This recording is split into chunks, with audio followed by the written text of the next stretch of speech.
गंगा के किनारे दो कुटिया थीं, जिनमें दो सन्यासी रहते थे। दोनों ही सगे भाई थे। उसी नदी में एक मणिवाला सांप भी रहता था, जो इच्छानुसार कोई भी रूप धारण कर सकता था। एक दिन वह सांप एक मानव के वेश में नदी किनारे टहल रहा था। तभी उसकी दृष्टि छोटे सन्यासी पर पड़ी, जो अपनी कुटिया में बैठा था। सांप उसके पास पहुंचा और नमस्कार कर उससे बातचीत करने लगा। पहले ही दिन से दोनों एक दूसरे के अच्छे मित्र बन गए। फिर तो दोनों के मिलने का सिलसिला बढ़ता गया और वे दोनों हर 1-2 दिनों में मिलने लगे और आते जाते एक दूसरे का आलिंगन भी करते।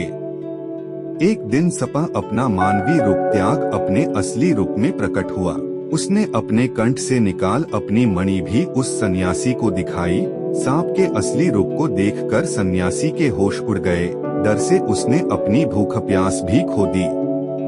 इससे उसकी अवस्था कुछ ही दिनों में एक चिरकालीन रोगी की तरह हो गई। बड़े सन्यासी ने जब उसकी रुणावस्था को देखा तो उससे उसका कारण जानना चाहा। छोटे भाई के भय को जान उसने उसे सलाह दी कि उसे उस सपन की मित्रता से छुटकारा पाना चाहिए और किसी भी व्यक्ति को दूर रखने का सर्वश्रेष्ठ उपाय है कि उसकी कोई प्रियतम वस्तु मांगी जाए। अतः वह भी सांप को दूर रखने के लिए उससे उसकी मणि को मांगे।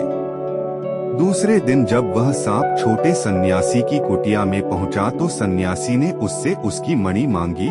इसे सुन वह सांप कुछ बहाना बना वहां से तुरंत चला गया।